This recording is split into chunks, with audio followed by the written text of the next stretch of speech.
overall, the aspect of samurai rule evolving during the Muromachi and Warring States periods, this phenomenon rather had both good and bad effects for non-samurai who lived in the countryside. On the good side, some daimyo did try to encourage the loyalty of the local population by basically improving their lives, and also by encouraging trade and economic growth for the daimyo's own needs. As long as the local areas, these villages, these towns, as long as they fulfill their obligations, most of the time, samurai, from the lowliest to the highest, were willing to let the local residents make their own decisions, although certainly they had judicial power and they intervened whenever they felt needed, whenever they felt their intervention was warranted, rather.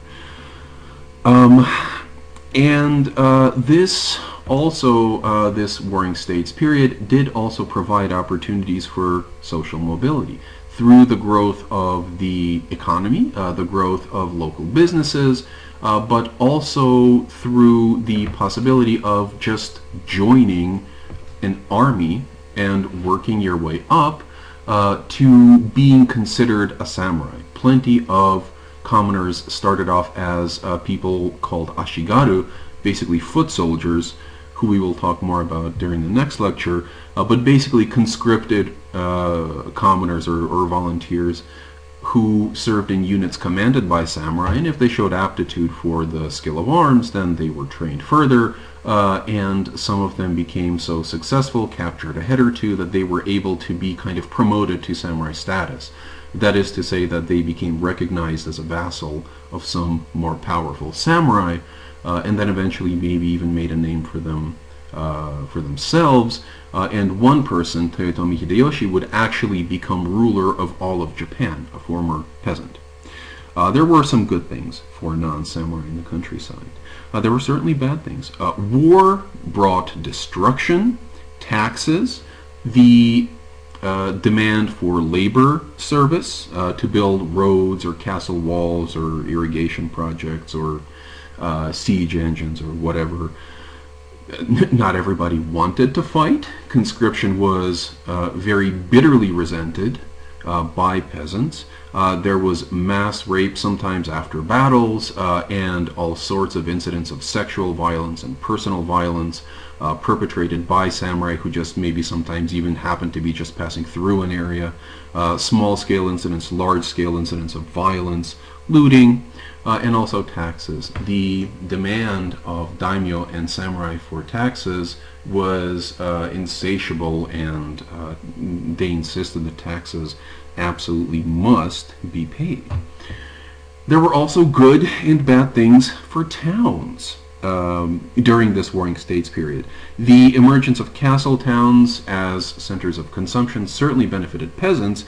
It also benefited artisans, people who were engaged in small-scale or often even fairly large-scale industrial production through basically before the Industrial Revolution. Sake brewers were very important kinds of artisans. Casters, metal casters, were another very important group, and many of them organized themselves into what are called za, which roughly in the Western tradition are understood as guilds, as basically associations of artisans attempting to protect their sphere of economic activity through mutual aid and through keeping competition out. And that really did serve to ensure a certain level of production in these castle towns and benefited the people who were engaged in this production. And this also brought about an increase in manufactured goods, so it was good for consumers, and trade. People traded between castle towns, people traded between town and countryside, and Kyoto, while greatly diminished, was still around. There still were cities like Kamakura. There still was, increasingly, there was a trade with China, and then there was also piracy, and goods came in that way as well. But once again, bad for towns, this era was as well. War, taxes, all sorts of expropriation and plunder and looting, and the same things that went on in the countryside, mass death, were reproduced in castle towns as well, with possibly the added danger of dying in a great fire. Japanese towns were wooden. Japanese towns were actually wooden until well after World War II, which kind of makes sense in a country where you have earthquakes and tsunami battering Japan on an unpredictable but fairly regular basis. A wooden building gets knocked down, you build it back up again. Also, the Japanese summer is just sweltering. It's very hot, very humid. So you want houses that are built out of wood and essentially paper screen doors, which you can open and let in the breeze. And in the winter, you can actually make these houses fairly well insulated, whereas with stone, they tend to be drafty in the winter, and very, very vulnerable, and brick, very vulnerable to earthquakes. Most construction in Japan was made of wood, and these towns burned. These towns burned very, very well, especially after they were captured by an unfriendly army.